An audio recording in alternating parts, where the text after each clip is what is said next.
Vi volar por en medio del cielo a otro ángel que tenía el Evangelio eterno para predicarlo a los moradores de la tierra, a toda nación, tribu, lengua y pueblo.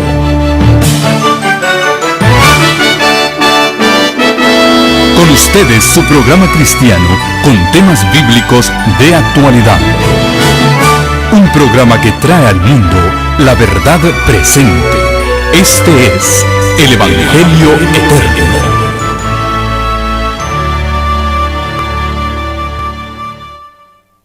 Porque eres santo y omnipotente, quiero alabarte. Amén.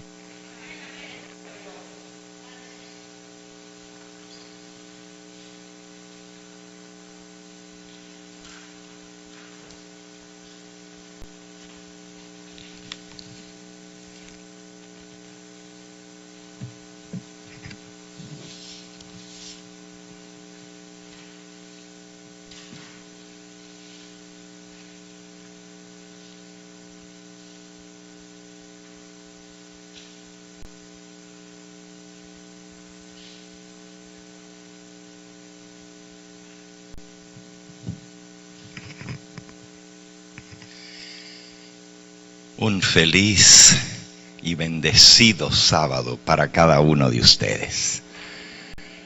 Les damos una cordial bienvenida a aquellos que se unen a nosotros a través de los medios de comunicación, donde quiera que estén. Que el Señor les acompañe en este santo día del Señor y podamos gozarnos de el estudio de su palabra.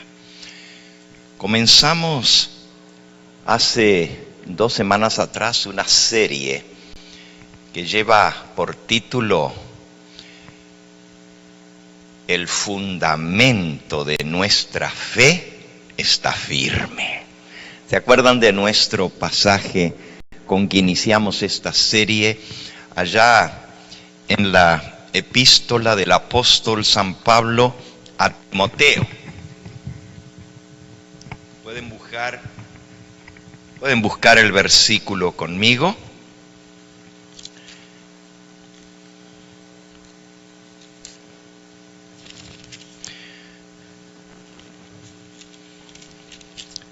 De Timoteo, capítulo 2 y versículo 19. Segunda de Timoteo, capítulo 2 y versículo 19. Pero el fundamento de Dios está firme, teniendo este sello. Conoce el Señor a los que son suyos, y apártese de iniquidad todo aquel que invoca el nombre de Cristo. El fundamento de Dios está firme. Cuán firme cimiento ha puesto Dios a través de su santa palabra de amor. El movimiento adventista surge para proclamar el último mensaje de amor, de misericordia y de llamado de Dios a un mundo que está a punto de llegar a su fin. Y así Dios tiene a bien restaurar las verdades que son el fundamento firme de el verdadero pueblo de Dios a lo largo de los siglos.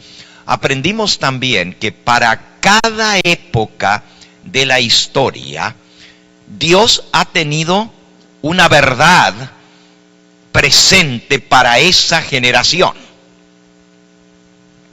En cada momento de la historia. Y así en esta época final de la historia de este mundo, también Dios tiene una verdad presente que tiene que ser dada a los habitantes del mundo entero. En este librito Primeros Escritos, la mensajera del Señor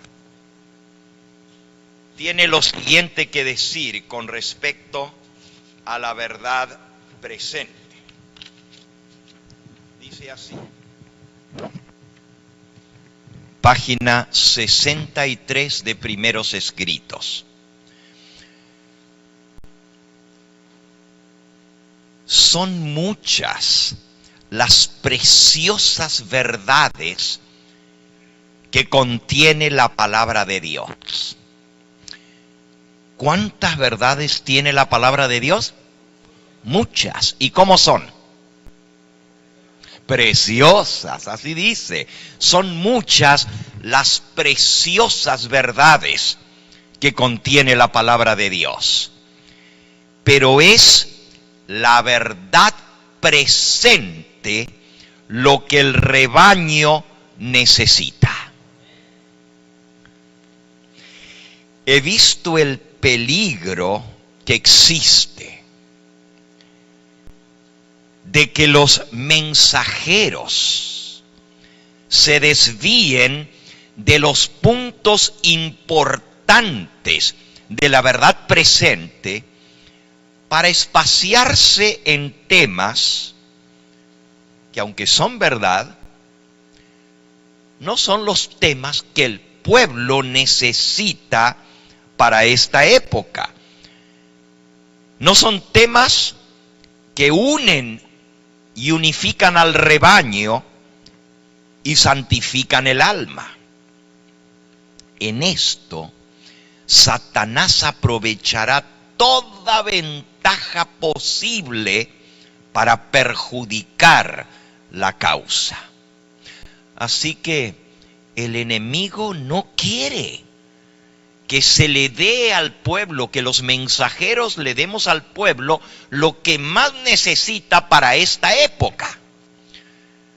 Y hay muchos que predican de tantas cosas en la Biblia y todas son preciosas porque es palabra de Dios y toda la escritura es inspirada por Dios, ¿sí? Pero hay cosas que constituyen la verdad presente. Y eso es lo que el rebaño necesita. Y entonces menciona un ejemplo de lo que es la verdad presente. Dice, los temas como el santuario, en relación con los 2300 días, el inicio del juicio de la obra de Cristo en el cielo. Los temas como los mandamientos de Dios y la fe de Jesús son perfectamente adecuados para explicar el movimiento adventista pasado y cuál es nuestra posición actual, para establecer la fe de los que dudan y dar certidumbre al glorioso futuro de este movimiento. Así que esos temas nos enseñan no solo nuestra historia, nuestro pasado, pero también dónde estamos ahora y nos da esperanza para el glorioso futuro que tenemos por delante. He visto con frecuencia que estos eran los temas principales en los cuales deben espaciarse los mensajeros del Señor.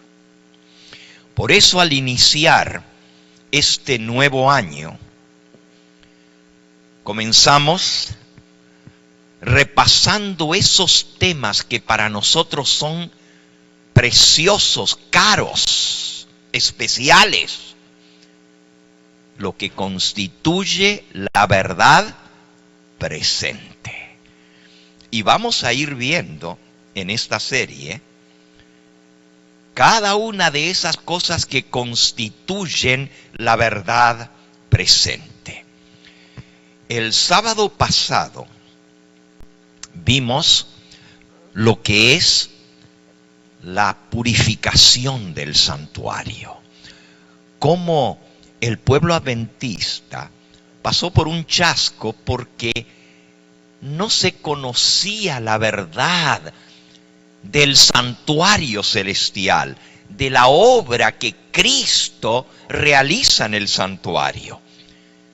Y vimos la semana pasada en nuestro tema que el diablo se ha encargado, tal como lo decía la profecía de Daniel capítulo 8, de echar por tierra el santuario, de pisotearlo, de hacerlo a un lado.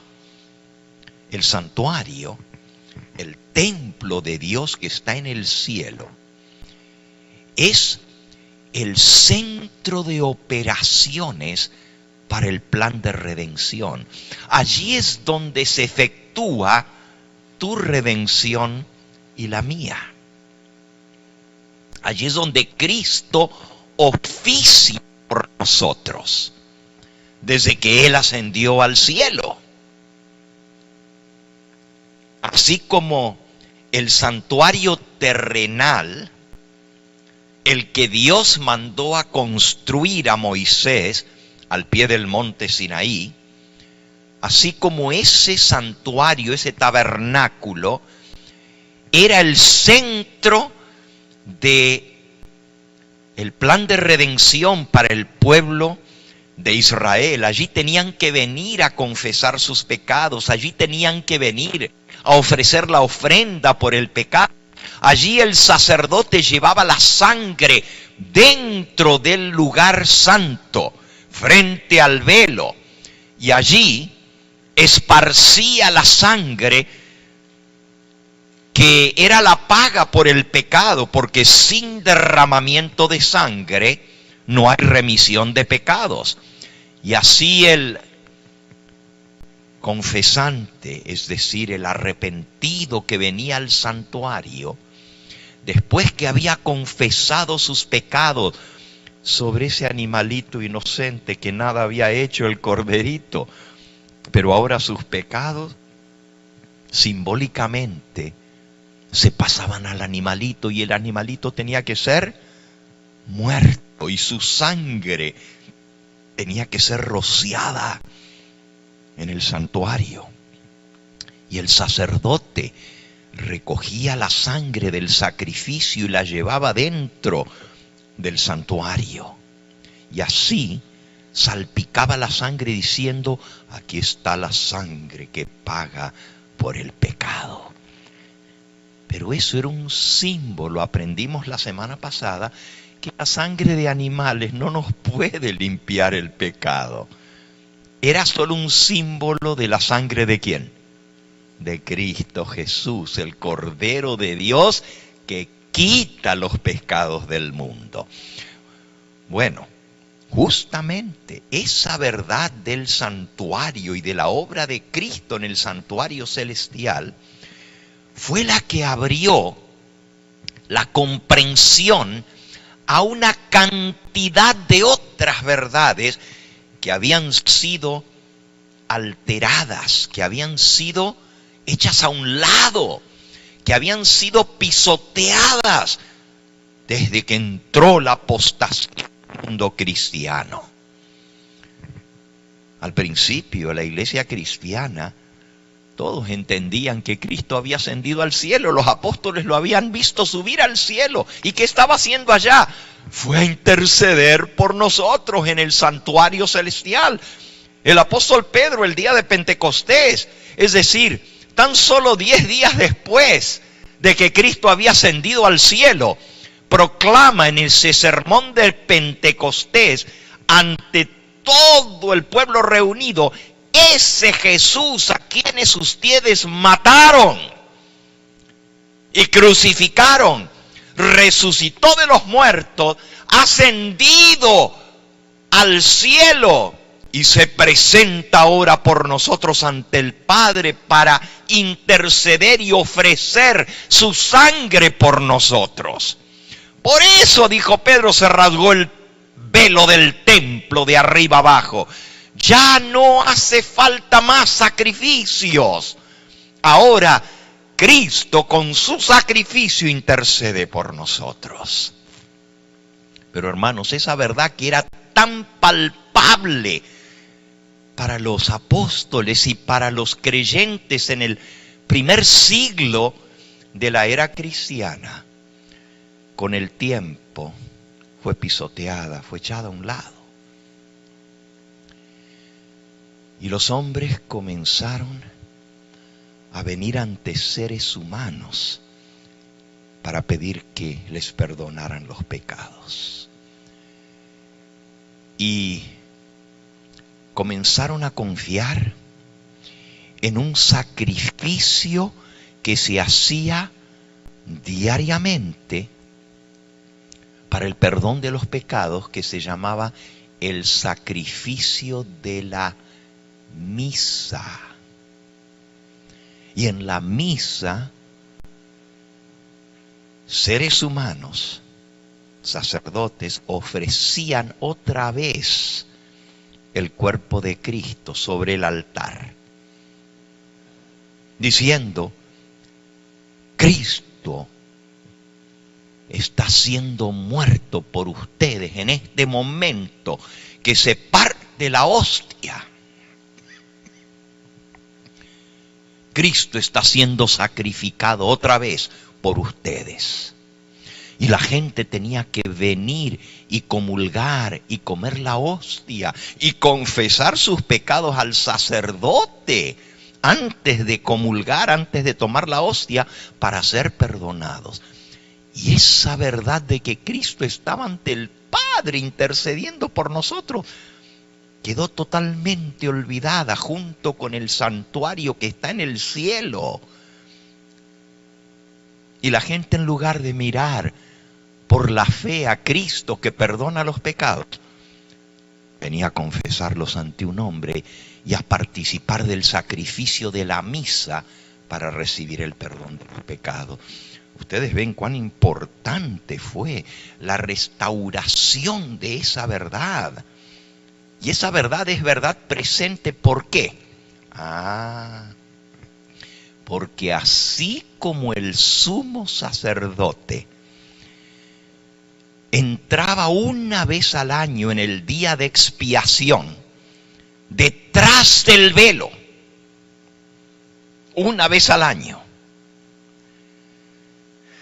para hacer la expiación de los pecados, así Cristo, nuestro sumo sacerdote, ya leímos estos textos la semana pasada en el libro de Hebreos, en la consumación de los siglos, según lo señalaba la profecía de Daniel 8:14, así Cristo iba a entrar detrás del velo en el lugar santísimo del santuario celestial a efectuar la limpieza completa de los pecados.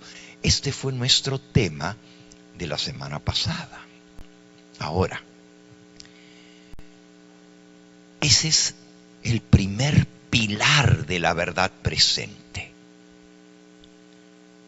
La verdad de la obra de Cristo, nuestro sumo sacerdote. La purificación del santuario en el templo del cielo, donde Cristo ahora está en el lugar santísimo, detrás del velo, en el segundo compartimento del santuario celestial, del templo, donde está el trono de Dios intercediendo por nosotros, pero también realizando la obra de juicio. Los libros se abren y se determina en este juicio quiénes son dignos de vida eterna y quienes, aunque profesaron decir creer en Cristo, su vida no demostró que realmente tenían fe en Él para vencer y eliminar todo pecado de su vida. Y si en el registro del cielo hay pecados no confesados y no perdonados, en el momento del juicio, ese nombre es borrado del libro de la vida.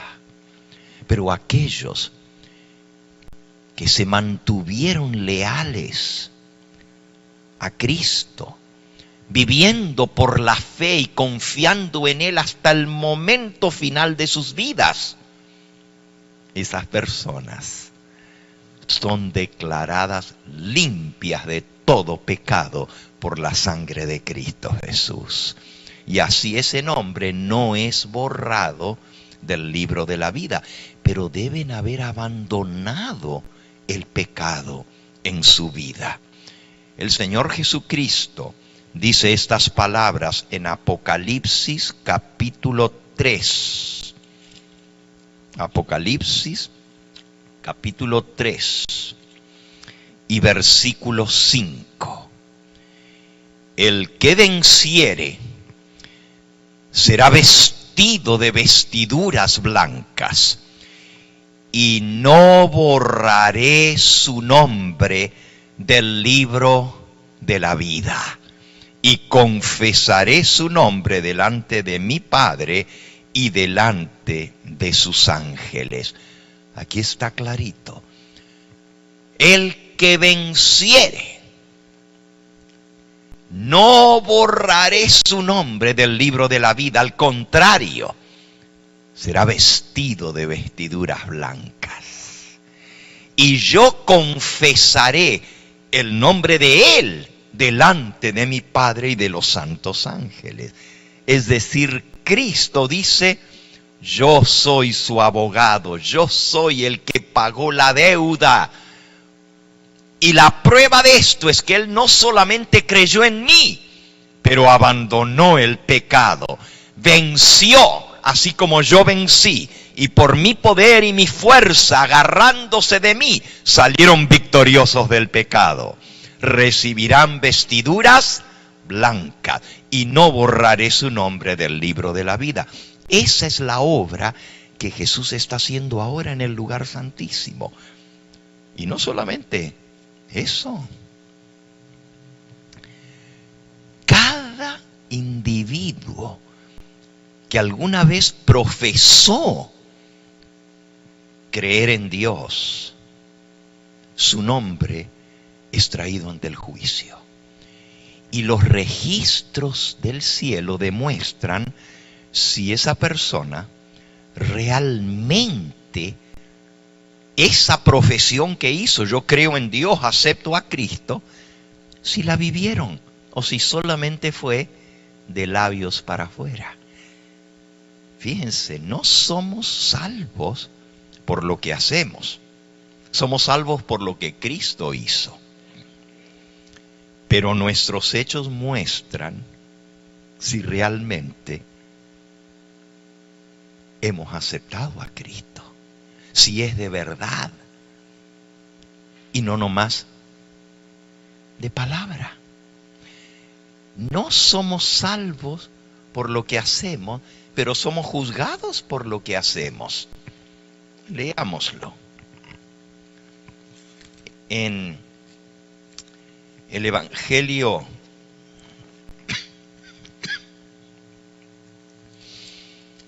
de San Lucas, en el capítulo 17. San Lucas, capítulo 17. El Señor Jesús dijo estas palabras.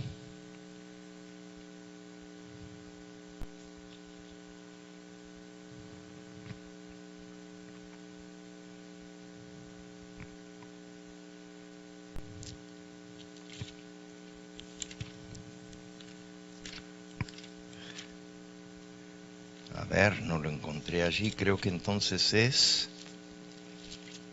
Ok, hay muchos versículos que hablan de esto. Es el que dice que el Hijo del Hombre vendrá en la gloria de su Padre para pagar a cada uno según sea sus obras. Vamos a leer otro versículo, ya que no lo encontré allí en Lucas 17, pero vean, por ejemplo, Apocalipsis capítulo 20. Apocalipsis capítulo 20. Dice el versículo 12. Vi a los muertos, grandes y pequeños, de pie ante Dios, y los libros fueron abiertos. Y otro libro fue abierto, el cual es el libro de la vida. Y fueron juzgados los muertos por las cosas que estaban escritas en los libros según sus obras. Aquí dice que cada uno va a ser juzgado según sus obras, por lo que está escrito en los libros. Así que aunque no nos salvamos por las obras, somos juzgados por las obras. Y uno dice, ¿pero por qué? Si la salvación no es por obra, ¿por qué somos juzgados por obra? Porque las obras demuestran la fe. Miren lo que dijo Santiago en su libro que lleva su nombre, Santiago, en el capítulo 2. Dice en el versículo 20: ¿Mas quieres saber, hombre vano, que la fe sin obras es muerta? La fe sin obras es ¿qué? Muerte. ¿Qué? ¿Y algo que está muerto existe?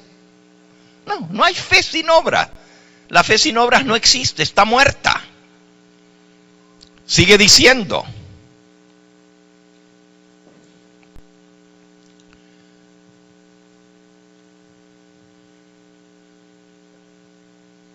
dice allí mismo, en el mismo pasaje, ¿no ves que la fe actuó juntamente con sus obras y que la fe se perfeccionó por las obras? Dice el versículo, ese era el versículo 22, dice el versículo 17: así también la fe, si no tiene obras, es muerta en sí misma. Versículo 18, alguno dirá: tú tienes fe, yo tengo obras. Muéstrame tu fe sin tus obras, y yo te mostraré mi fe por mis obras. Fíjense, muéstrame tu fe sin tus obras. ¿Cómo la voy a mostrar?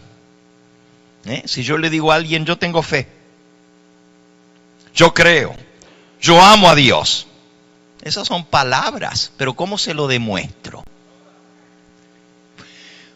¿Puedo mostrar mi fe aparte de decirlo? ¿Cómo lo demuestro? Sin obras es imposible, pero mi fe se muestra con mis obras. Entonces, por eso, en el juicio, Dios nos juzga por las obras, porque las obras demuestran nuestra fe. Bueno, habiendo dicho eso, todavía en esta serie de temas vamos a tener un tema específico de verdad presente que muestra la relación entre la fe y las obras, entre guardar los mandamientos de Dios y la fe de Jesús, porque ese es uno de los pilares del mensaje adventista, de la verdad presente, la relación entre los mandamientos de Dios y la fe de Jesús. Así que a eso le vamos a dedicar un estudio completo, pero en este momento lo estoy mencionando en realidad y en relación con el juicio. Porque la pregunta es, bueno, si Cristo va a juzgar, pero si ya creímos en Él, ¿por qué entonces tenemos que ser juzgados? ¿No nos salvamos por la fe? Si ya creímos, somos salvos. Y hay muchos que creen así. Este miércoles en mi programa de los miércoles que yo tengo de La Biblia te responde, ¿verdad? ¿Cuántos ven el programa de preguntas y respuestas? A ver, casi la mayoría de ustedes. Bueno, alguien preguntó justamente, y la pregunta fue, bueno,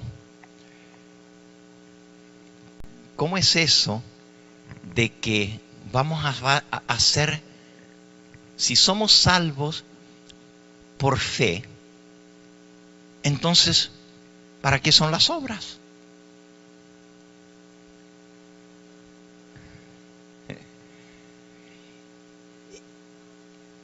Y si no nos salvamos por las obras, entonces ¿por qué insisten tanto en las obras? ¿Cómo somos salvos realmente? ¿O por fe o por obras? Y aquí estamos viendo la relación entre los mandamientos de Dios, la obediencia y la fe. Uno es el resultado del otro. Los mandamientos los guardamos como resultado de la fe que tenemos. ¿Ok? Como ven, ya vamos a estudiar este tema más a fondo. Pero hoy vamos a ver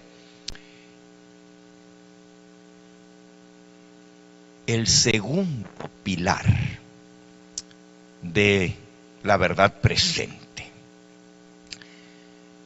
Y ese segundo pilar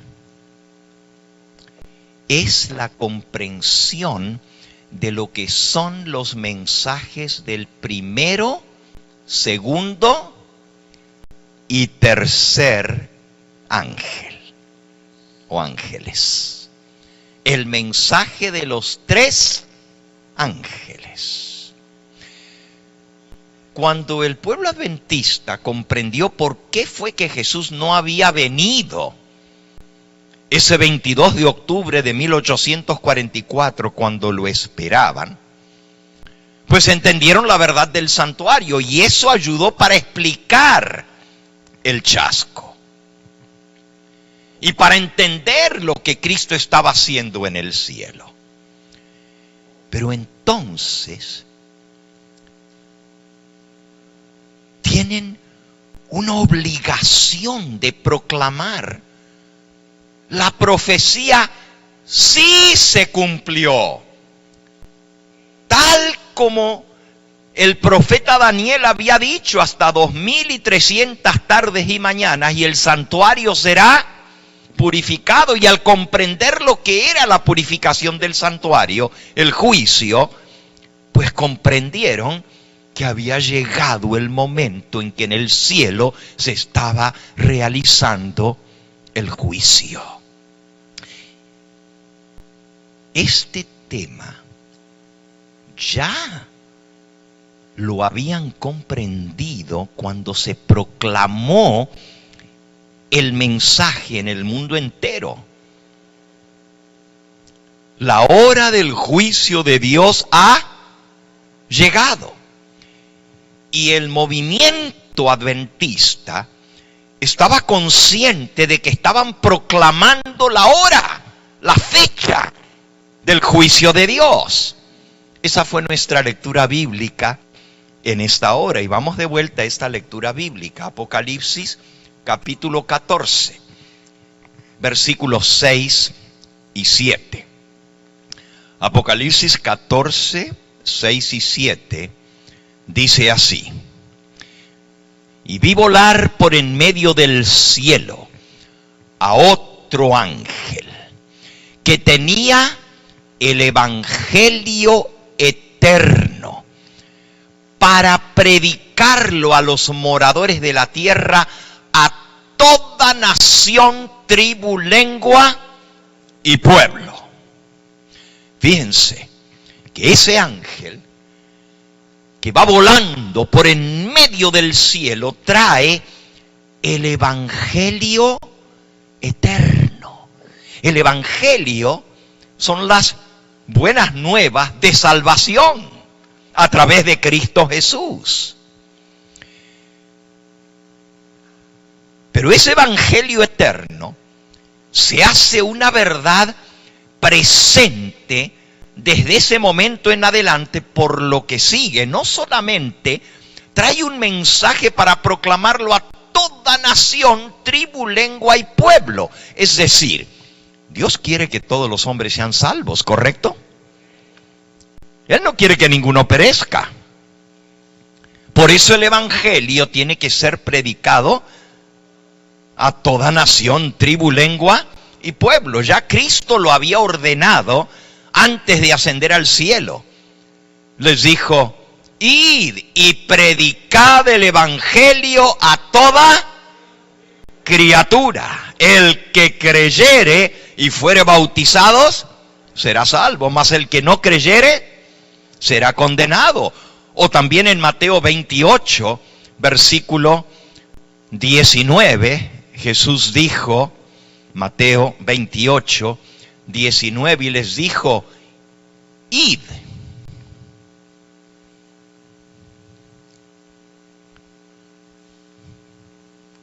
Ok, vamos a buscarlo nosotros ya que no está en la pantalla. Mateo 28, versículo 19. Por tanto, id. Ya ven que está fallando un poquito la proyección. Por tanto, id. Esa fue la orden de Cristo. Y haced discípulos a todas las naciones, bautizándolos en el nombre del Padre y del Hijo y del Espíritu Santo. Y versículo 20, y enseñándoles a que guarden todas las cosas que yo os he mandado. Y aquí yo estoy con vosotros todos los días. ¿Hasta cuándo? Hasta el fin del mundo. ¿Ok? La orden de Cristo fue: id y predicad. O San Marcos, capítulo 16, versículos 15 y 16. Marcos 16, versículo 15 y 16 dice: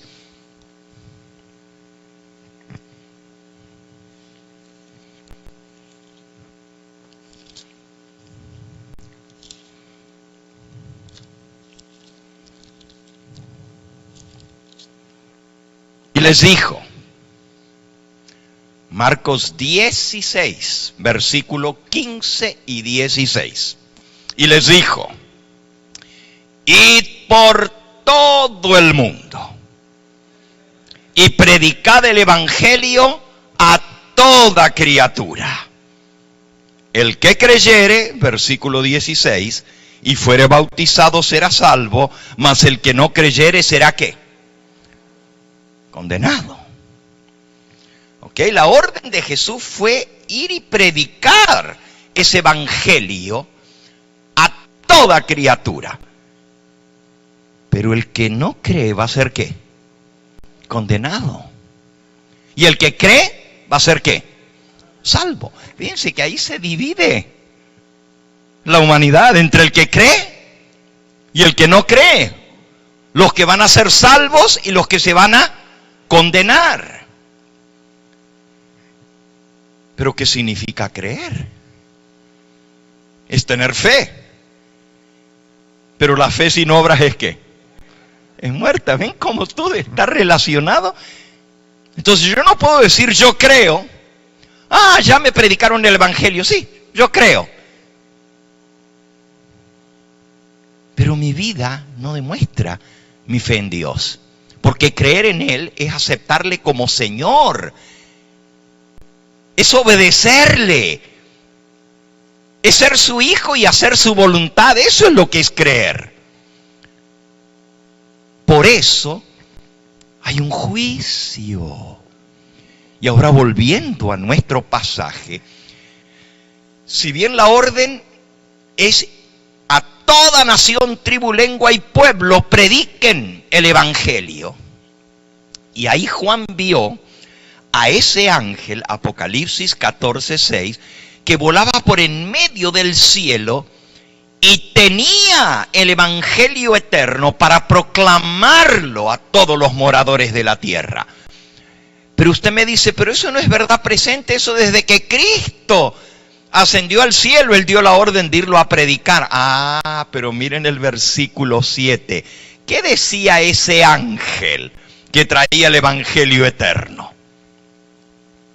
Apocalipsis 14:7. ¿Qué decía ese ángel? Diciendo a gran voz: temed a Dios y dadle gloria. ¿Por qué? Porque la hora de su juicio ha llegado. Fíjense, ese ángel que trae el evangelio eterno llama a todos los moradores de la tierra a que teman a Dios. Temer significa respetarle, reverenciarle, obedecerle, guardar sus mandamientos, darle gloria con nuestra vida. Yo no puedo decir que yo acepto el evangelio y temo a Dios si no le doy gloria a Dios con mi vida. Entonces, la razón por la cual este mensaje se hace verdad presente y se hace urgente es porque ahora sí llegó la hora de su juicio. Es decir, si va a haber personas que se van a salvar y otras que se van a condenar, tiene que haber un juicio para determinar quiénes se salvan y quiénes se condenan. Y la Biblia anuncia a lo largo de todas las Escrituras que viene el gran día del juicio. Y el primer ángel anuncia: la hora de su juicio ha llegado. Pero ¿y de dónde sacamos la hora del juicio? Esa fue la comprensión de la profecía de los 2300 días que anunciaba la purificación del santuario. Y ya vimos la semana pasada, el santuario será purificado, tenía que ver con la obra del juicio. La purificación del santuario era como cuando el sumo sacerdote entraba al lugar santísimo y sacaba todos los pecados que habían sido registrados en el santuario y limpiaba, purificaba el santuario y los llevaba afuera y quedaba limpio de todo pecado el santuario. Esa es la obra de Cristo en el lugar santísimo. Entonces, lo próximo que llegan a comprender los creyentes que por la fe siguieron a Jesús al lugar santísimo, dijeron: oh, llegó la hora del juicio de Dios. Y eso ya lo habían anunciado, solo que habían creído que el juicio ya iba a ser el juicio ejecutivo, es decir, que Cristo iba a venir a juzgar y a dar su recompensa a cada uno.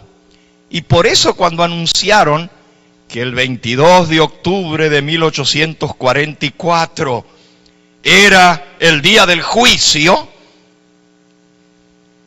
ellos creyeron que el juicio era ya el juicio ejecutivo, cuando el Señor le iba a pagar a cada uno. Pero antes de eso tenía que haber un juicio para determinar quiénes se salvan y quiénes se pierden. Si ustedes se fijan, vamos ahora a Apocalipsis capítulo 22. Cuando Jesús termine la obra del juicio en el santuario celestial, cuando cada caso haya sido fallado para vida o para muerte, para condenación o para salvación, Jesús va a pronunciar estas palabras. Apocalipsis 22, versículo 11. Él va a decir: el que es injusto, sea injusto todavía. El que es inmundo, siga siendo inmundo todavía. El que es justo, practique la justicia todavía. Y el que es santo, santifíquese todavía. Es decir, el que es justo, siga siendo justo. Pero el que es sucio, se quedó sucio para siempre. Porque ya al terminar el juicio en el cielo, Jesús se retira del santuario y ya no hay sangre expiatoria. Así como en el día de la purificación del santuario en el antiguo Israel, el día del Yom Kippur, o el día de la expiación, el que no había confesado sus pecados, y sus pecados no estaban en el santuario, trasladados al santuario, sino que él los cargaba sobre sí porque no los había depositado sobre la víctima, sobre el corderito. Ya esto lo explicamos. El pecador confesaba sus pecados poniendo sus manos arriba de la cabeza del corderito. Y entonces sus pecados, al confesarlos y arrepentirse de ellos, los descargaba sobre la víctima inocente. Ahora él quedaba libre, pero el pobre animalito estaba cargando el pecado. Y como la paga del pecado es la ¿qué? La muerte. Ahora el pobre animalito tenía que morir, y esa sangre se llevaba al santuario. Y allí se salpicaba frente a la ley de Dios que demandaba la muerte del pecador. El sacerdote decía: aquí está la sangre que paga por los pecados, aquí está la sangre. Y entonces salía afuera y le decía al pecador que estaba esperando a que el sacerdote saliera, le decía: ya ofrecí la sangre, ya quedó saldada tu cuenta, ve en paz, vete y no peques más. Pero resulta que los pecados habían pasado del pecador al animalito, y del animalito en la sangre había un registro en el santuario, porque allá ensució el santuario. ¿Entienden ahora por qué el santuario tenía que ser purificado? Pero no era solamente por la sangre física, que obviamente si no se la limpiaba, se amontonaba y se ensuciaba el santuario. Por eso una vez al año se quitaba toda esa sangre seca y se limpiaba completamente. Pero realmente lo que ensuciaba el santuario era el pecado, exactamente. Vayan otra vez, y ya lo vimos la semana pasada, Levítico capítulo 16. Levítico capítulo 16. Y dice el versículo 16. Levítico 16, 16.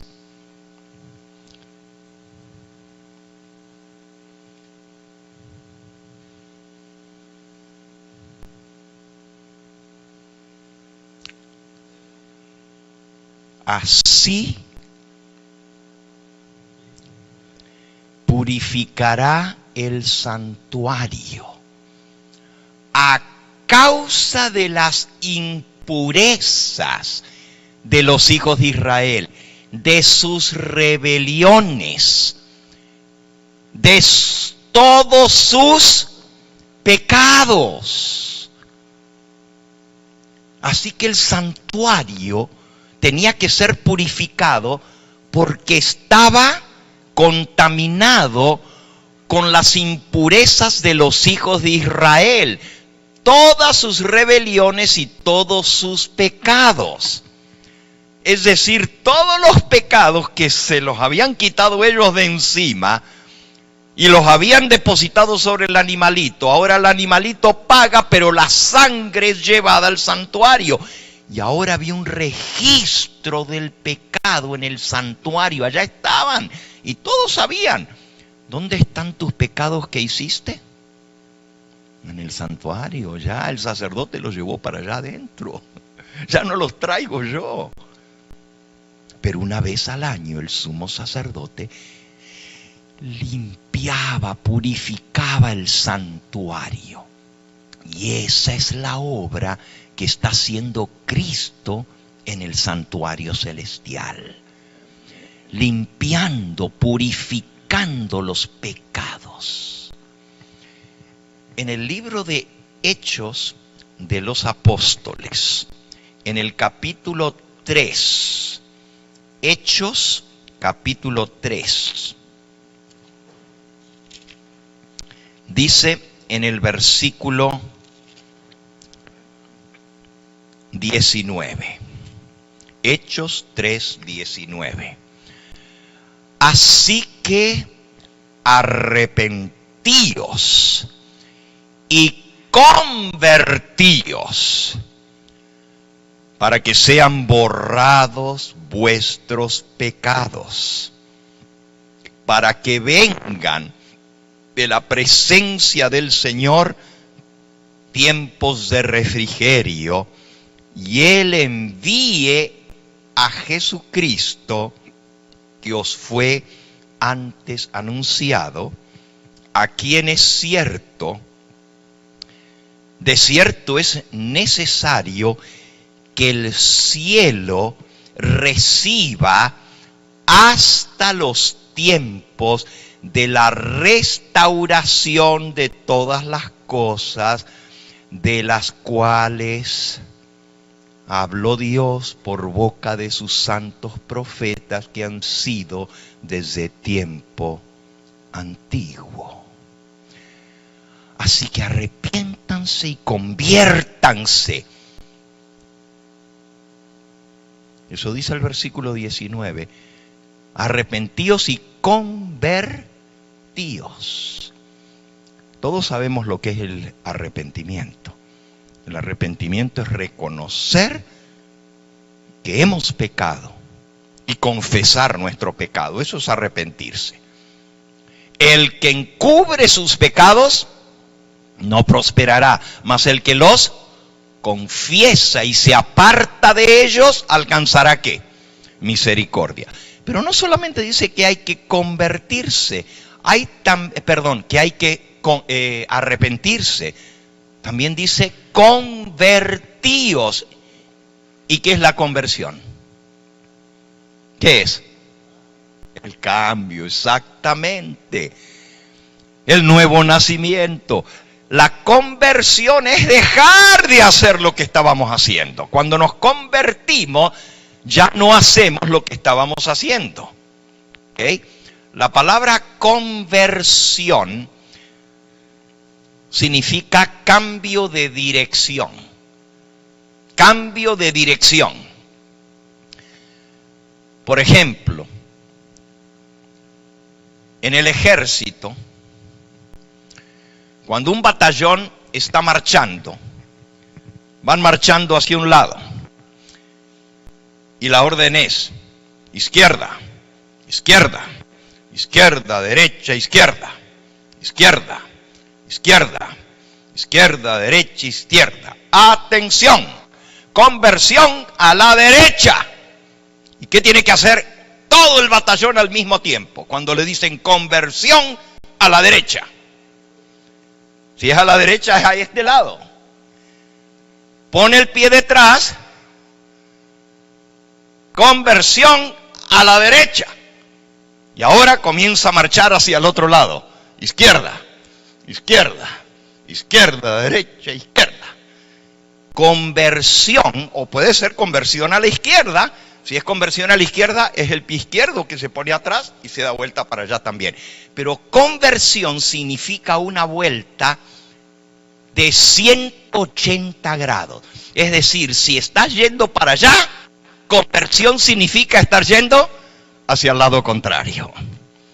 Entonces, cuando Dios nos dice que nos arrepintamos, significa reconocer que estamos mal, reconocer que estamos en rebeldía contra Dios, reconocer que somos pecadores. Y convertidos significa dejar de hacer lo que estabas haciendo, dar la vuelta completa. Y si estabas yendo en contra de la voluntad de Dios, ahora te das la vuelta y vas a ir hacia la voluntad de Dios. Pero el pasaje dice: arrepentíos y convertíos para que sean borrados vuestros pecados. Los pecados son perdonados en el momento en que los confesamos, pero no son borrados. Son borrados en el juicio. Porque acabamos de leer que los seres humanos vamos a ser juzgados por las cosas que están escritas en los libros según sus obras. Entonces, si vamos a ser juzgados por lo que está escrito en los libros, hay un registro donde están todos nuestros pecados, pero también donde está registrado que nos arrepentimos y que confesamos. Pero también está registrado si dimos la vuelta y dejamos de hacer aquello y comenzamos a hacer lo que a Dios le agrada, a obedecer. Todo eso está registrado en los libros. Queda un registro. ¿Ok? Ahora vean. El pecador acepta a Cristo y dice: sí, reconozco que soy pecador. Reconozco que estoy perdido. Me arrepiento de todo lo malo que hice. Quiero ser salvo. Acepto la sangre de Cristo para que cubra mis pecados. Hasta ahí está todo bien. Pero si yo por la fe le acepto, y si es verdad que me arrepentí y me convertí, lo que sigue de ahí en adelante va a demostrar si fue cierto que me arrepentí y si fue cierto que me convertí. ¿Entendemos? Yo lo puedo decir de labios, pero si no hay cambio, como dijo el hermano, en mi vida, los registros van a demostrar que fue puro de palabras, de diente para afuera, de labios, pero no hubo cambio. Eso muestra que no hubo arrepentimiento ni hubo conversión. Hay mucha gente que se arrepiente a última hora porque le da miedo. ¿Y si me muero y no confesé mis pecados y me voy al infierno? Y ahí sí los confiesan. Pero la pura verdad es que al arrepentimiento tiene que seguir el cambio en nuestra vida. Por eso, las obras es la base para ser juzgados. Y repito, y nosotros decimos: pero ¿y por qué nos va a juzgar Dios por las obras si no nos salvamos por las obras? Porque las obras demuestran nuestra fe. Demuestran si realmente creímos en el Señor, si realmente nos arrepentimos de corazón y abandonamos aquello malo que estábamos haciendo. Eso se va a demostrar con mi actuación desde el momento que me convierto en adelante. Ahora, cuando Jesús diga esas palabras en el cielo: consumado es, el que es justo siga siendo justo y el que es sucio se quedó sucio para siempre, ya no hay oportunidad más de arrepentirse. Es como cuando el sumo sacerdote entraba al lugar santísimo a limpiar el santuario. La Biblia dice que para ese día todos los israelitas, todos los miembros del pueblo de Dios, tenían que afligirse, confesar sus pecados, porque si les llegaba el día de expiación y sus pecados no estaban confesados, cuando el sumo sacerdote limpiaba el santuario, los pecados estaban sobre ellos y no eran limpios. Para que seamos limpios tenemos que trasladar nuestros pecados al santuario.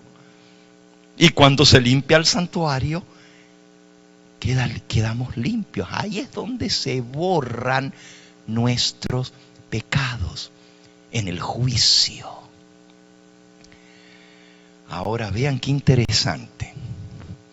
Aquí en el mismo libro Primeros Escritos, en la página 279, dice así: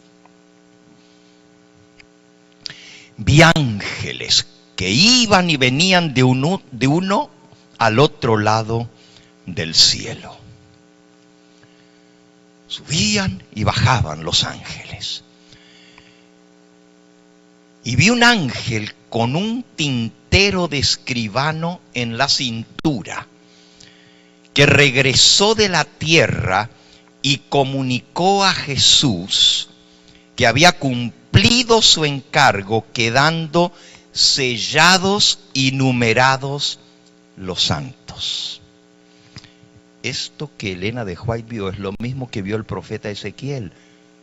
Un varón vestido de lino que traía un tintero de escribano en su cintura y pasaba por en medio de Jerusalén y señalaba, marcaba a los siervos de Dios.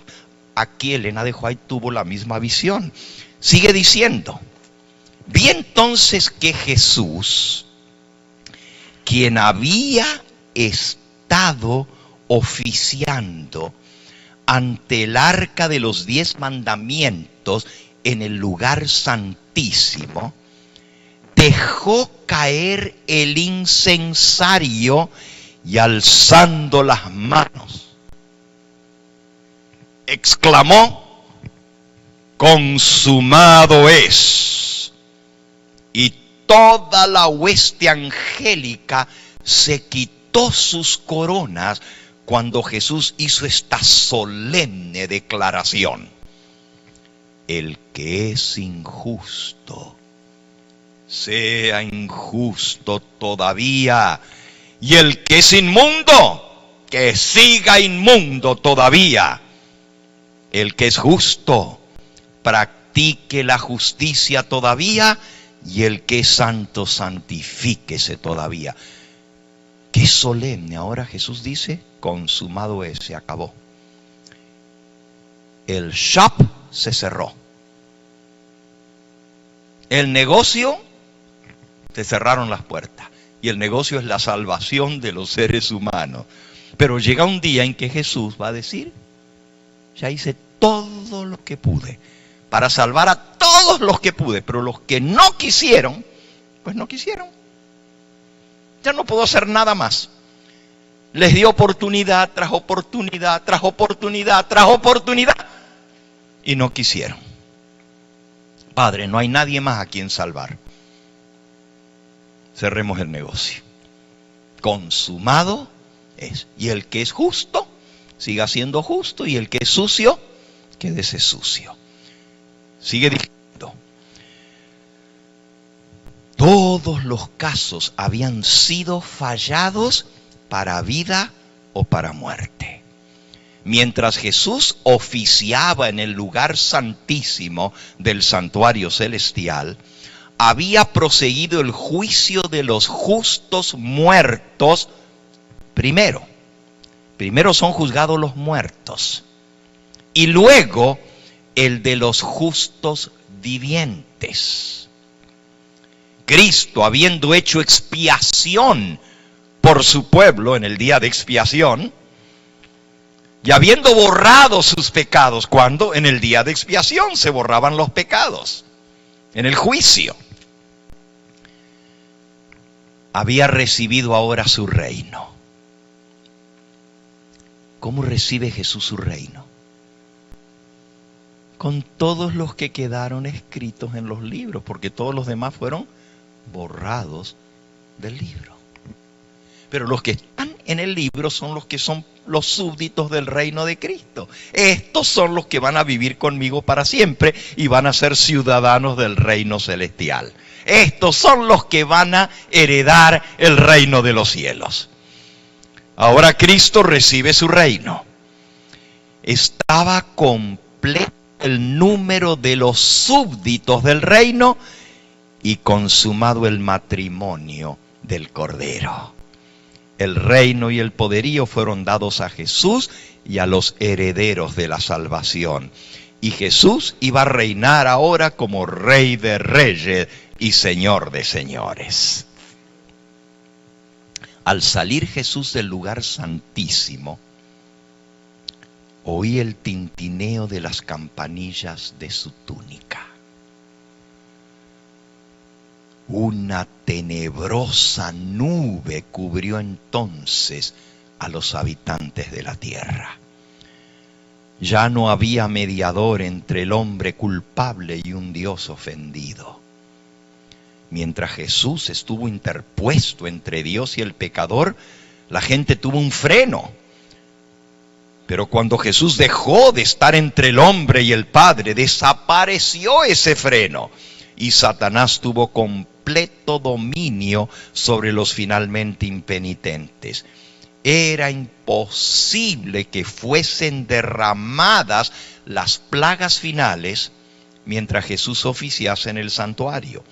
Pero al terminar su obra allí y cesar su intercesión,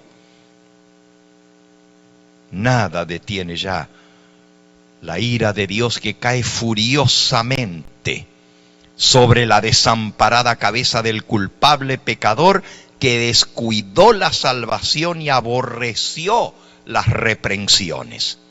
En aquel terrible momento, después de cesar la mediación de Jesús en el santuario celestial, a los santos les toca vivir en esta tierra sin intercesor. Ya no hay nadie en el lugar santísimo. Por eso Jesús dijo: el que es santo, siga siendo santo. Pero ya aprendieron no solo a arrepentirse, sino a abandonar el pecado, apartarse de él, y por nada harían algo en contra de la voluntad de Dios. Vi que Jesús se despojaba de sus vestiduras sacerdotales y se revestía de sus más regias galas. Llevaba en la cabeza muchas coronas, una corona dentro de la otra. Rodeado de la hueste angélica dejó el cielo. Las plagas estaban cayendo sobre los moradores de la tierra. Algunos acusaban a Dios y lo maldecían. Otros acudían corriendo a donde estaba el pueblo de Dios en súplica que les enseñase cómo escapar de los juicios divinos. ¿Por qué? Porque cuando vengan las plagas, les van a caer a todos los que no quisieron arrepentirse y están condenados. Pero así como entre los egipcios cayeron las plagas, pero al pueblo de Israel no le cayeron las plagas, así los malos van a ver que a los justos no les afectan, no les salieron las úlceras en el cuerpo. Y el agua de ellos no es sangre, mientras que los demás tienen que estar bebiendo sangre. Ellos tienen agua fresca, etcétera, etcétera, las plagas. Y entonces ellos ven y van y dicen: díganos qué hicieron ustedes, ¿por qué a ustedes no les afectan las plagas? Pero los santos ya no tenían nada para ellos. había sido derramada la última lágrima en favor de los pecadores. Se había ofrecido la última angustiosa oración. Se había soportado la última carga y se había dado el postrer aviso. La dulce voz de la misericordia ya no había de invitarlos.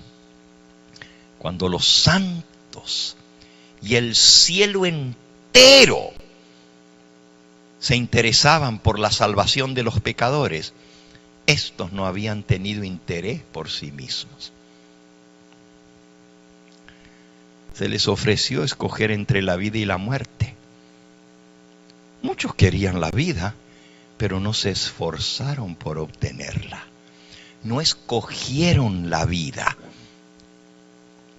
Y ya no había sangre expiatoria para purificar a los culpables. Ya no había Salvador compasivo que abogase por ellos y exclamase: Padre, Padre, perdona al pecador durante algún tiempo todavía.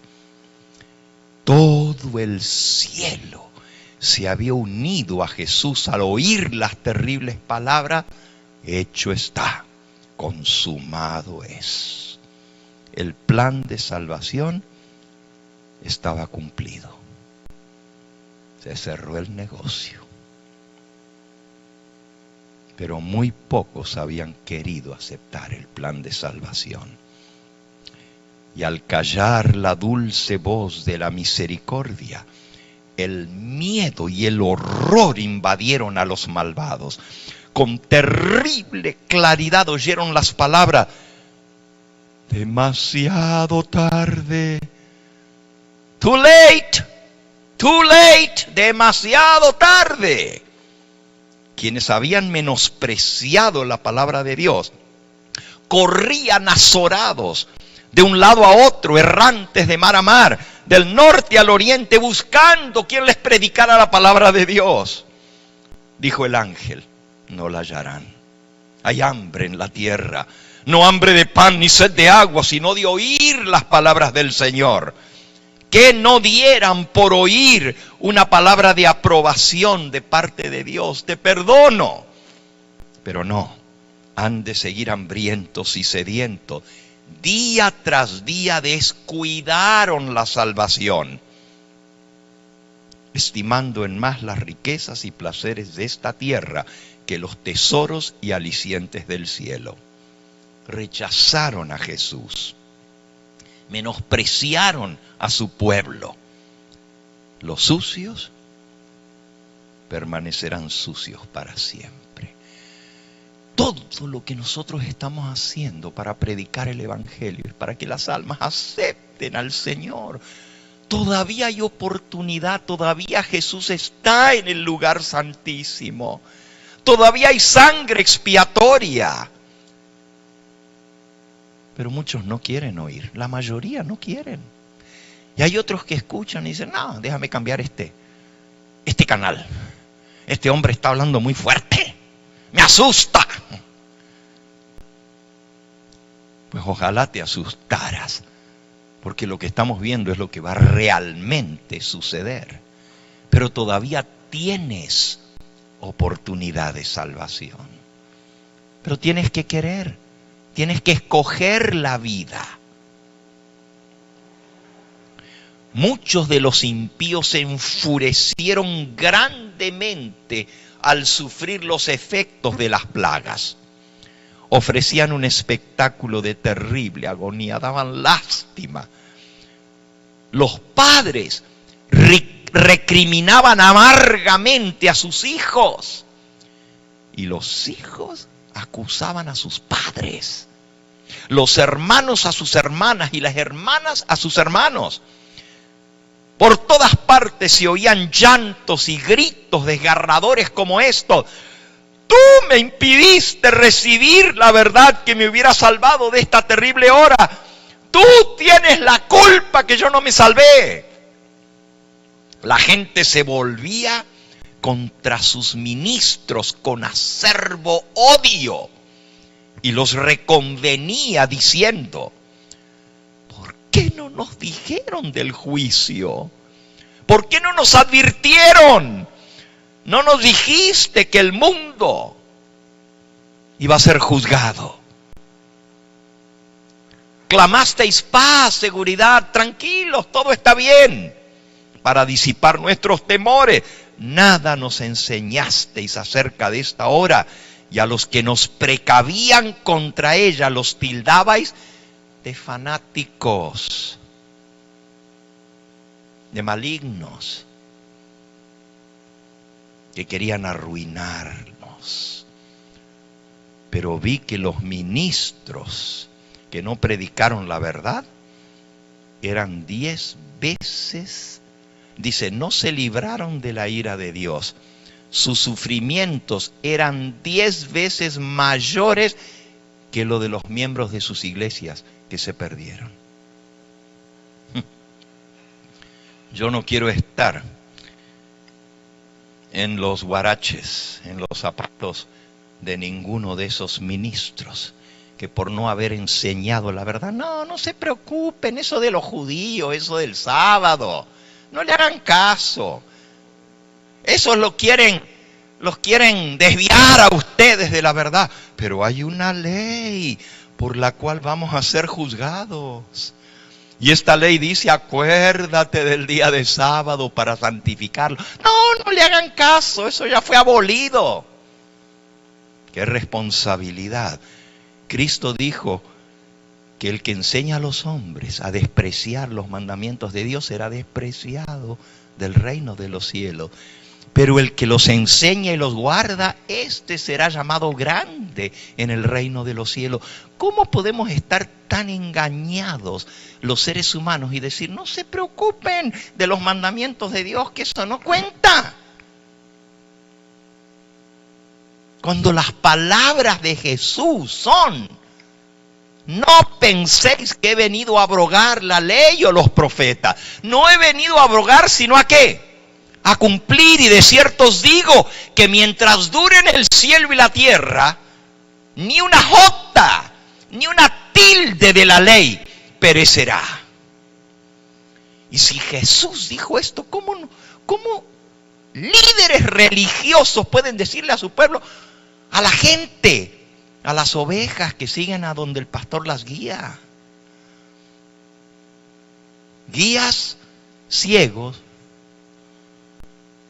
conduciendo a otros ciegos, así dice la Biblia. Si un ciego conduce a otro ciego, los dos se van a ir al pozo. Por eso Dios nos llama a proclamar un mensaje. La hora del juicio ha llegado. Y fíjense que ese juicio tiene que ser antes que Cristo venga. Volvamos a Apocalipsis 22:11, que es lo que hemos visto en estos últimos minutos. Apocalipsis 22:11 son las palabras que Cristo va a decir cuando levanta las manos al cielo y dice, consumado es. Y todos los ángeles se quitan sus coronas y las ponen a los pies de Jesús. Cuando Jesús dije Apocalipsis 22:11, el que es injusto sea injusto todavía, y el que es inmundo sea inmundo todavía. El que es justo santifíquese, el que es justo practique la justicia todavía, y el que es santo santifíquese todavía. Pero miren lo que sigue, el versículo 12 dice, he aquí, yo vengo pronto, y mi galardón conmigo para recompensar a cada uno según sea su obra. Cuando Jesús dice, se acabó, el que es justo y el que es sucio se quedó sucio, todavía Él dice, he aquí yo vengo pronto. Todavía Jesús no ha venido, cuando ya ha dicho, se cerró el negocio. Hay muchos que no creen que va a haber oportunidad de salvación hasta cuando Cristo aparezca en las nubes del cielo. Pero la puerta La salvación se cierra antes que el Señor aparezca en las nubes del cielo. ¿Se acuerdan cómo fue en los días de Noé? Noé los invitó. Entren al barco, viene un diluvio, sálvense. Y la gente no quiso entrar. Y luego dice que Noé y su familia entraron en el arca y la puerta se cerró. Pero comenzó a llover de inmediato. ¿No? Pasaron todavía varios días y la gente se burlaba del viejo loco y decía, uy, allá metido con todos esos animales, qué tufo con el elefante ahí adentro. Se burlaban. Así terminan todos los que andan anunciando el fin del mundo, locos, desquiciados.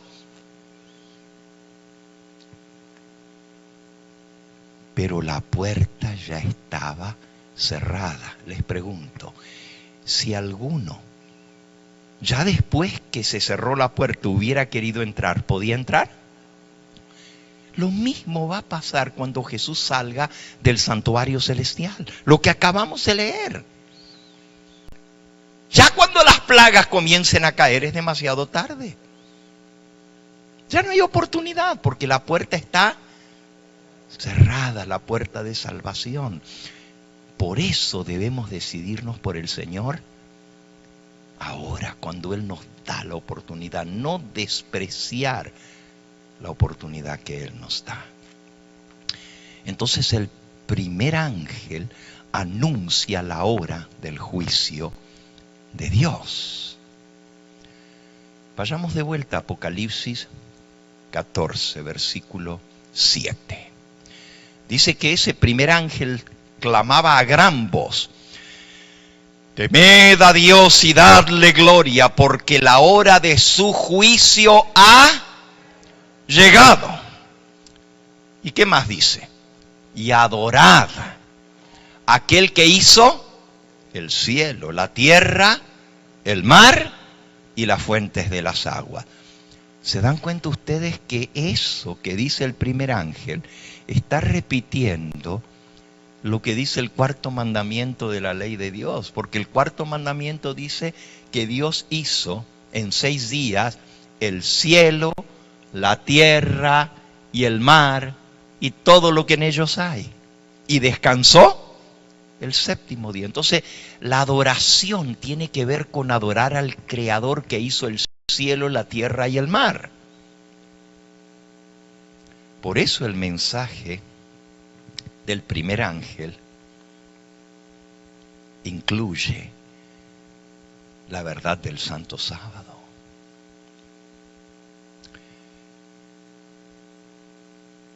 ¿Qué representa ese ángel? Vamos a terminar de leer los versículos que siguen. El versículo 8 dice, Apocalipsis 14, 8. Otro ángel les guió, diciendo: ha caído Babilonia, la gran ciudad, porque ha hecho beber a todas las naciones del vino del furor de su fornicación. Ese segundo ángel anuncia que Babilonia ha caído, porque ha emborrachado, ha hecho beber a todo el mundo del vino de su fornicación. Este mensaje desenmascara lo que es Babilonia. Y Dios levanta un movimiento en esta tierra que desde 1844 en adelante comienza no solo a anunciar que la hora del juicio de Dios ya llegó y que ya comenzó, pero también señalando lo que es Babilonia, la madre de las rameras. Esta tarde vamos a hablar un poquito del mensaje del segundo ángel y cómo esa comprensión les lleva a ver todo lo que es Babilonia, que ha engañado al mundo entero con las doctrinas falsas, y descubren azorados de que Babilonia es la iglesia que ha caído, y que ha caído porque ha engañado al mundo con las doctrinas falsas. Y entonces, ¿de dónde vino el domingo? Que todos en esa época guardaban el domingo. De Babilonia. Y ahí comienzan a investigar y comienzan a descubrir otras verdades que no conocían, que estaban practicando un error. El segundo ángel representa ese mensaje que continúa al primero. El primero anuncia la hora del juicio de Dios y llama a todos a adorar al Creador, guardando su santo sábado. Pero el mensaje del segundo ángel desenmascara el error de Babilonia. Y Babilonia es la madre y sus hijas. Esta tarde vamos a hablar de ese mensaje. Leamos el tercero ahora. Versículo 9. Y el tercer ángel le siguió diciendo a gran voz: si alguno adora a la bestia y a su imagen y recibe la marca en su frente o en su mano, él también beberá del vino de la ira de Dios y será atormentado con fuego y azufre delante de los santos ángeles y del Cordero. Y el humo de su tormento sube para siempre, jamás, por los siglos de los siglos. Y no tienen reposo de día ni de noche los que adoran a la bestia y a su imagen y reciben la marca en sus frentes, o nadie que reciba la marca de su nombre. Y termina el mensaje del tercer ángel diciendo, versículo 12, aquí está la paciencia de los santos, los que guardan los mandamientos de Dios y la fe de Jesús. Estos tres mensajes constituyen la última amonestación que tiene que ser dada al mundo entero, para que la gente pueda escoger servir a Dios y darle gloria, para que puedan salir del engaño de Babilonia, de las falsas doctrinas, y para que no adoren a la bestia. ¿Qué es la bestia? ¿Qué es su imagen? ¿Qué es su marca? ¿Y cuál es el número de su nombre? Ese va a ser el tema del próximo sábado. Y vamos a ver cómo este mensaje, que es el último, está candente hoy en día.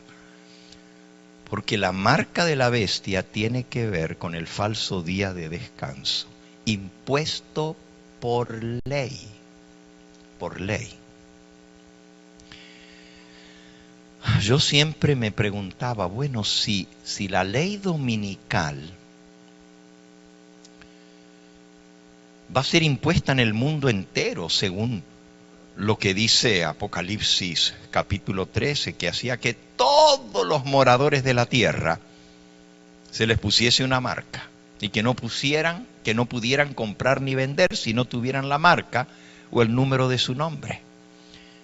¿Y cómo todos los moradores de la tierra van a aceptar la marca de sumisión a la bestia, que es el falso día de descanso? Hay millones de musulmanes alrededor del mundo. Ahora, yo puedo entender por qué el catolicismo romano acepta el domingo, porque el Papa lo dice y ellos obedecen ciegamente que dice el Papa por encima de lo que dice la palabra de Dios. Me cuesta más entender por qué el mundo protestante guarda el domingo, cuando dicen basarse en la palabra de Dios y no hay un solo pasaje en la Biblia que diga que hay que guardar el domingo. Pero dicen, no, nosotros seguimos la Biblia. A lo menos el católico romano es más consistente con su fe, porque el católico dice, yo soy católico y acepto al Papa como el representante de la tierra y lo que diga el Papa es lo que yo hago. Entonces, si ellos creen eso y que lo que dice el Papa es palabra de Dios, porque el dogma de la infalibilidad papal enseña que el Papa cuando habla es como si fuera Dios y que todo lo que él dice no puede fallar, es palabra de Dios. Entonces, a lo menos el católico es consistente, porque aunque dice, sí, nosotros aceptamos la Biblia, pero también aceptamos por encima de la Biblia lo que dice el Papa. Entonces guardan el domingo. Pero el mundo protestante no sigue lo que dice el Papa. A lo menos de boca dicen, no seguimos lo que dice un hombre, seguimos lo que dice la palabra de Dios. Pero resulta que a la hora del día de reposo, donde dice la palabra de Dios que hay que guardar el domingo, ¿se dan cuenta que no hay consistencia? Entonces, es muy difícil entender por qué el mundo protestante guarda el domingo cuando no hay autoridad bíblica para eso. Pero déjenme ir al punto donde voy. Yo puedo entender que el católico y el protestante van a aceptar el domingo por ley, porque ya lo están practicando. O sea, cuando venga una ley, y por ley hay que respetar el domingo, pues los católicos no tienen problema con eso. Y los protestantes en su mayoría tampoco. Pero mi pregunta era, ¿y cómo el mundo musulmán va a aceptar el domingo?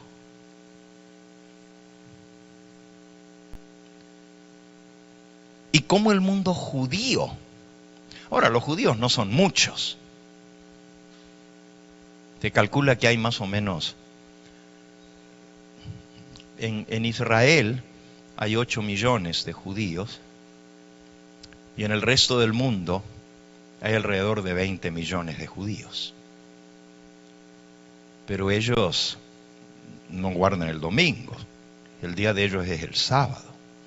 Ahora, de los 20 millones de judíos, la mayoría no son practicantes, son judíos de raza, son judíos de ascendencia, pero no son judíos practicantes.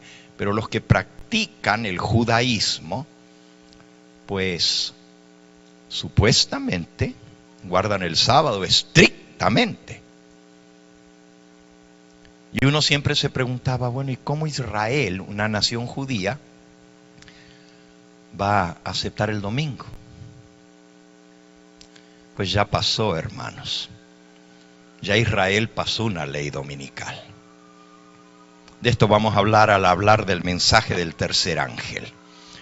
Pero el mundo musulmán, que eso ni respetan ni Biblia, ni católicos, ni protestantes, ni judíos, ni nada. Ellos tienen su propio libro, su Corán. ¿Y cuál es el día que guardan los musulmanes? El viernes. Porque así lo mandó Mahoma. El viernes. Ese es el día de su adoración. Y hay un montón de musulmanes en el mundo.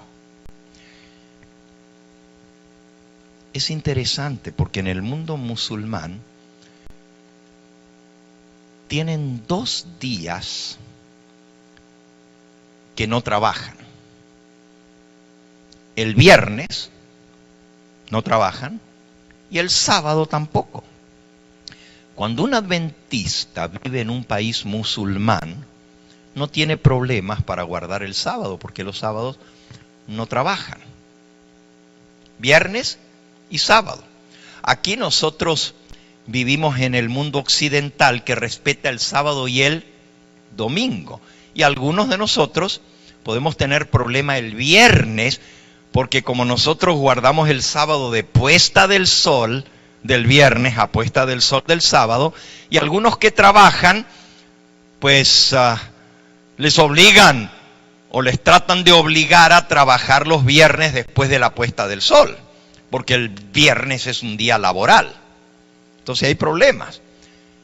Pero los que viven en países musulmanes no tienen problema, porque el viernes no se trabaja todo el día, así que el adventista puede guardar el sábado desde la puesta del sol del viernes hasta la puesta del sol del sábado sin ningún problema, porque los musulmanes no trabajan ni viernes ni sábado.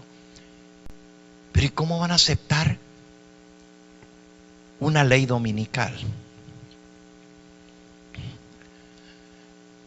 Les comparto una noticia que les dije que les iba a dar la semana pasada o la anterior y no la había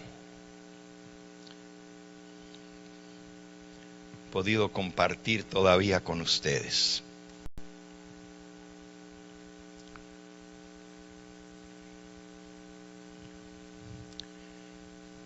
Escuchen esto. El Papa Francisco visitó por primera vez un país musulmán en el 2019, y ese país musulmán se llama Emiratos Árabes Unidos. Emiratos Árabes Unidos. Estuvo allí en el 2019. ¿Qué fue a pedir? Se reunió con los dirigentes máximos de la nación y fue a pedir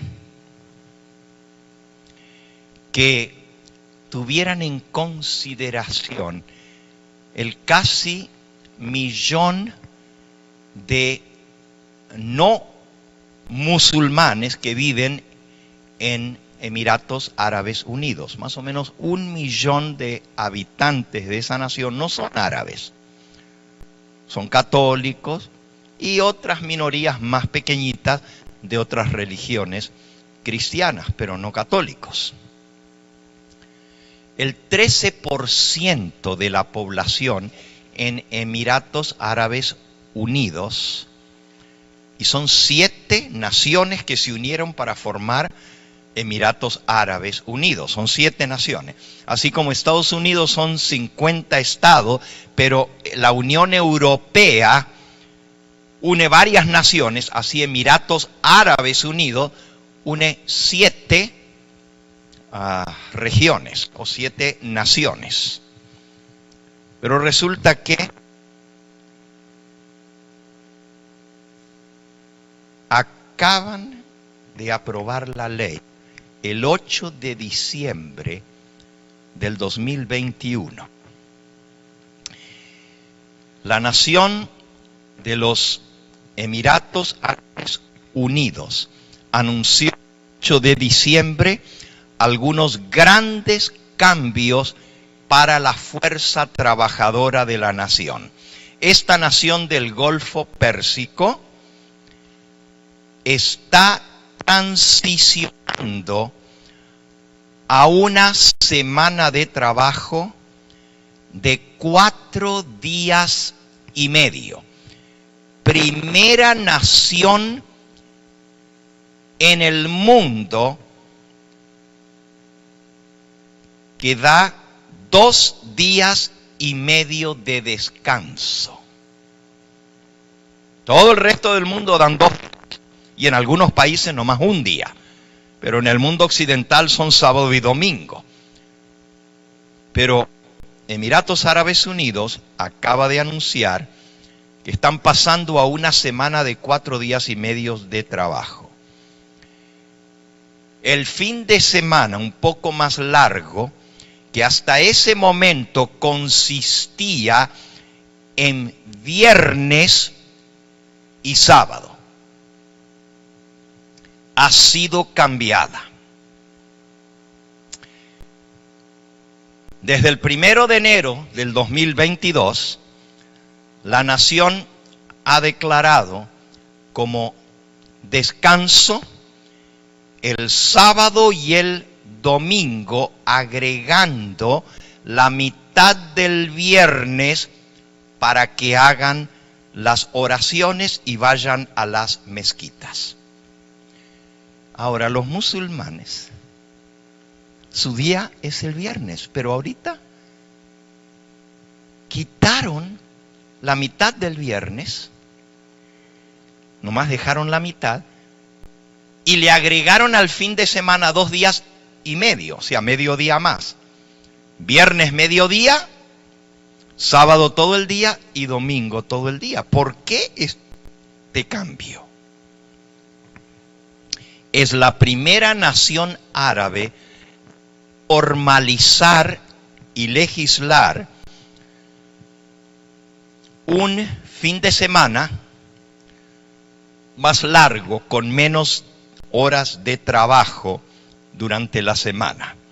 Y esto traerá también al país más en línea con el resto de los países del mundo. Hasta ahora, el Emirato de Naciones Árabes ha tenido viernes y sábado libres. Esto es lo que predomina en todos los países musulmanes. Pero la semana de 40 horas de trabajo no está funcionando bien. Han descubierto que reduciendo las horas de trabajo, los trabajadores se sienten menos cansados y son más productivos en sus trabajos. En lugar de 40 horas de trabajo, ahora van a tener 36 horas de trabajo. Solo van a trabajar 4 horas el viernes por la mañana. Y desde el mediodía ya tienen libre el viernes. Todo el sábado y todo el domingo.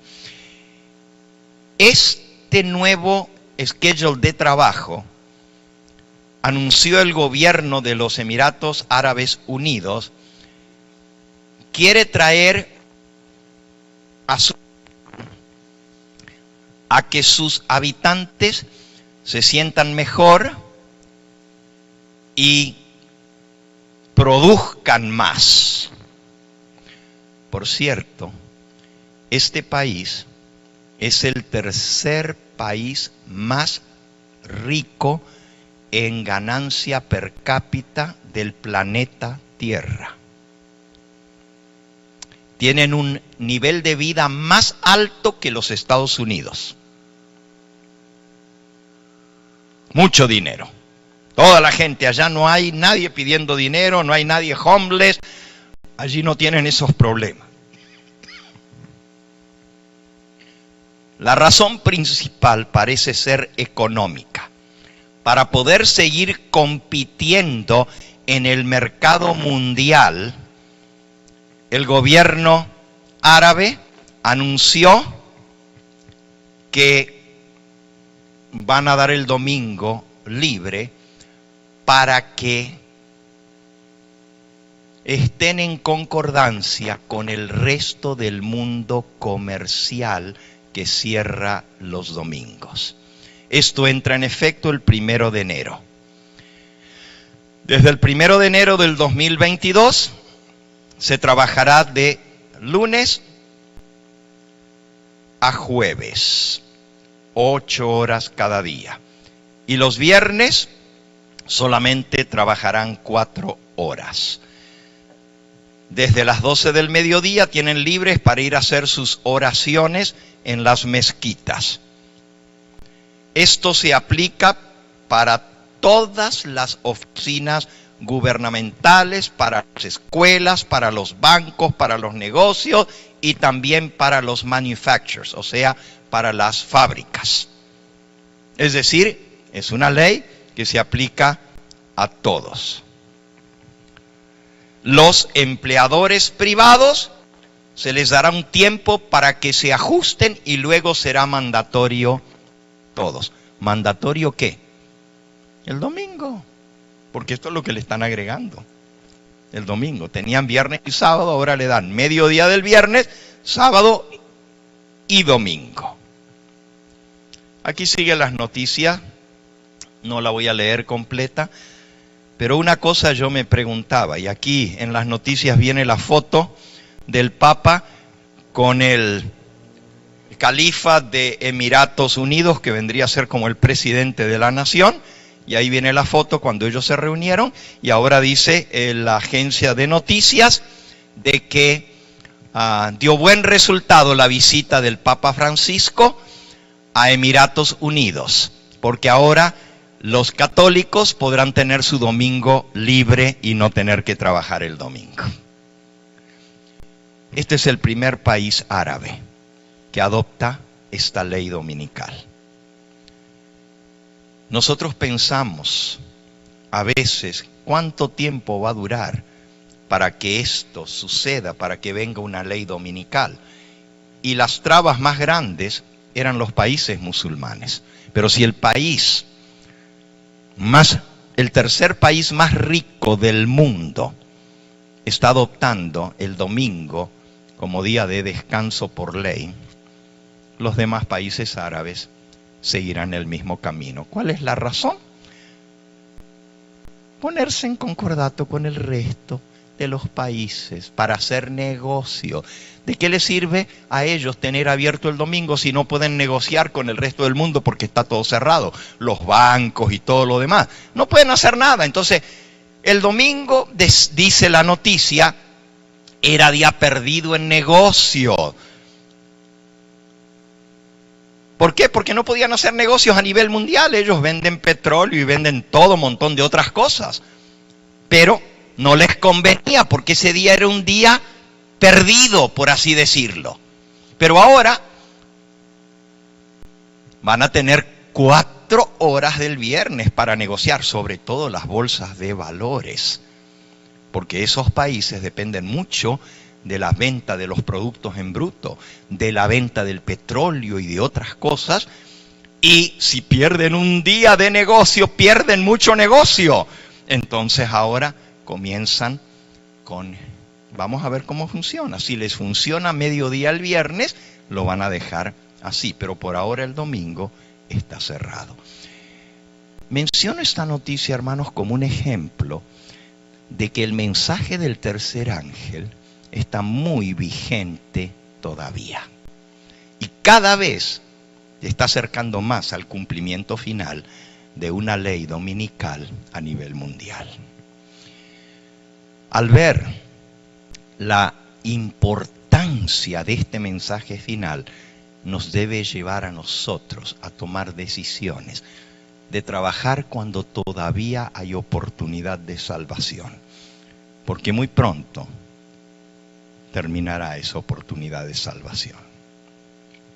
Cada uno de nosotros tenemos el privilegio de conocer este bendito mensaje.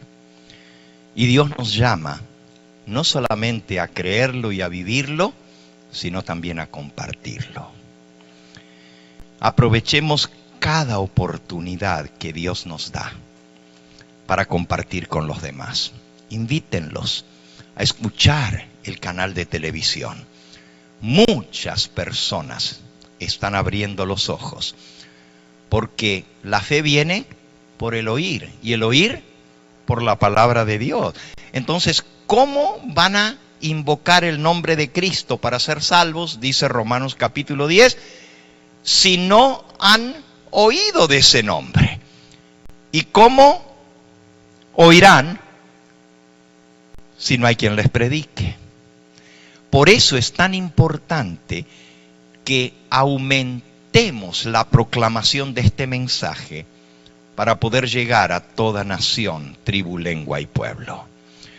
El pueblo adventista está proclamando este mensaje, pero esta tarde vamos a ver de un plan de Satanás para coartar el mensaje de los 3 ángeles y que no siga siendo proclamado por el pueblo a quien Dios llamó para dar este mensaje. Te invito a reconsagrar tu vida a Dios en este día. Y en este nuevo año que hemos iniciado, estamos a 15 de enero. Se han pasado 2 semanas de este nuevo año. Iniciamos esta serie el 1 de enero. Ya llevamos 2 semanas con esto. Y vamos a seguir estudiando lo que es la verdad presente. Y vamos a ver cuán presente es la verdad que decimos creer. Que el Señor nos ayude. No solamente a confirmarnos en la verdad presente, sino también a usar nuestro tiempo, nuestros dones, nuestros talentos, nuestra influencia, nuestros diezmos, ofrendas, para cumplir la misión que Dios nos ha dado, de proclamar este mensaje en alta voz. Porque el ángel dice, clamó a gran voz, diciendo. Y así nos llama Dios, a proclamarlo a los 4 vientos, para que los que quieran aceptar el mensaje puedan ser salvos. Y el que no quiera, sellará su destino de perdición. Dios le da la oportunidad a todos, pero hasta que esa oportunidad no llegue a cada habitante del planeta Tierra, el Señor no puede venir, porque Él es justo. Y Él no va a terminar la obra de salvación mientras uno no haya escuchado. ¿Cuántas personas hay que aún no han escuchado este mensaje? Por eso necesitamos a unir esfuerzos, a ponernos más agresivamente a proclamar este mensaje, para que así el Señor pueda terminar su obra que está haciendo por nosotros en el santuario celestial, pueda quitarse las vestiduras de sacerdote y pueda ponerse las vestiduras reales para venir a buscar a su pueblo y poner fin a este valle de lágrimas. Porque la pura verdad, hermanos, es que ya ni vale la pena seguir en este mundo. Miren cómo está. Ahí andamos todos. No podemos ni salir, no tenemos libertad de reunirnos, no nos podemos ni saludar, no nos podemos ni abrazar, ni dar los besos como antes. Este mundo ya no es el mismo y no va a volver nunca a ser como era antes. Nunca más. Eso es para que el mundo se dé cuenta que esto se está acabando, pero la gente no quiere creer. Hay gente que piensa que todavía esto va a volver a la normalidad. Esto ya no se arregla. Cada vez va a ir de mal en peor. Y aunque yo no quiero ser portador de malas noticias, quisiera decirles, todo esto se va a acabar y todo esto se va a mejorar, pero los estaría engañando si les digo eso. Mejor que nos aprontemos y nos apresuremos, porque el tiempo es corto. Y lo que tenemos que hacerlo rápido. Que Dios nos ayude para proclamar este mensaje. Vamos a cantar nuestro himno final. Esparcid la luz de Cristo. Dad las nuevas de verdad, porque hay muchos que no han oído el mensaje de salvación. Esparcid la luz de Cristo. Vamos a ver qué número es.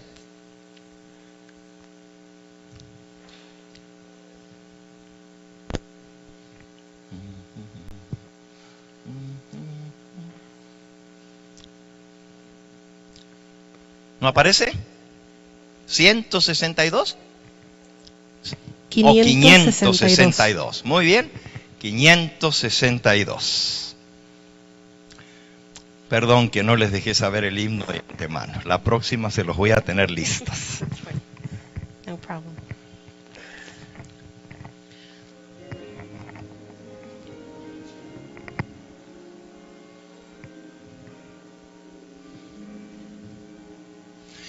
Esparcid la luz de Cristo en la densa oscuridad.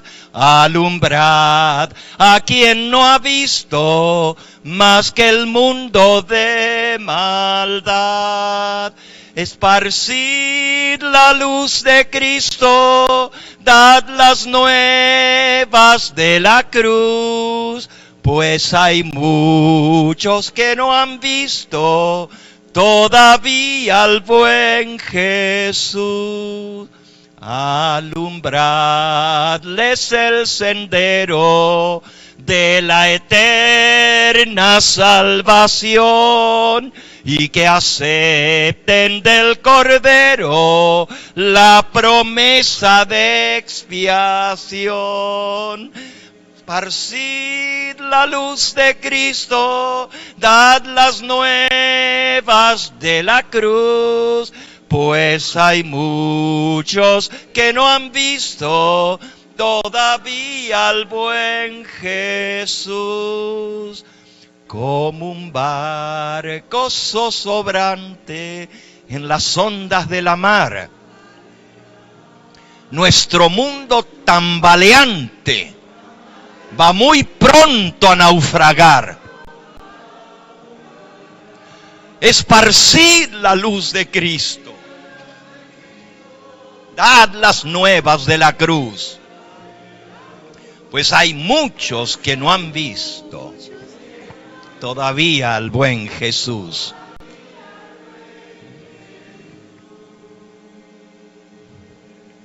Esa es nuestra misión, alumbrar este mundo que va al naufragio, que va a la perdición. Y hay muchos que necesitan el mensaje que tú y yo conocemos. Comprometámonos a proclamar este mensaje. Vamos a postrarnos de rodillas para orar.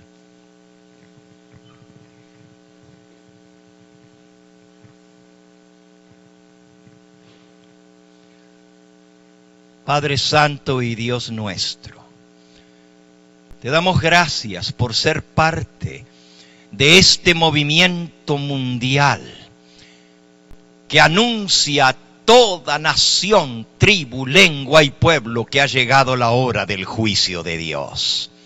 Gracias, Señor, porque nos has dado tanta luz, tanto conocimiento, porque la mayor suma de verdades que jamás hayan sido dadas a seres humanos mortales nos ha sido confiada a nosotros.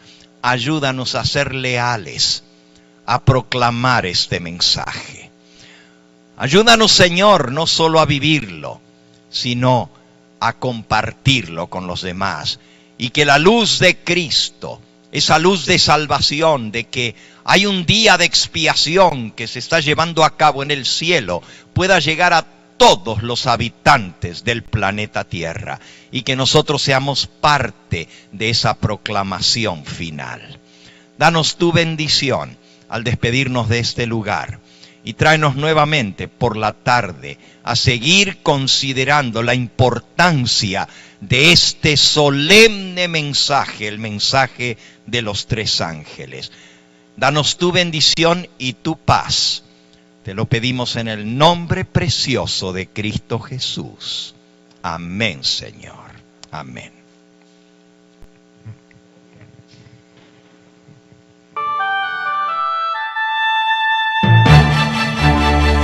Este fue el Evangelio Eterno, su programa cristiano de actualidad bíblica, trayendo al mundo la verdad presente.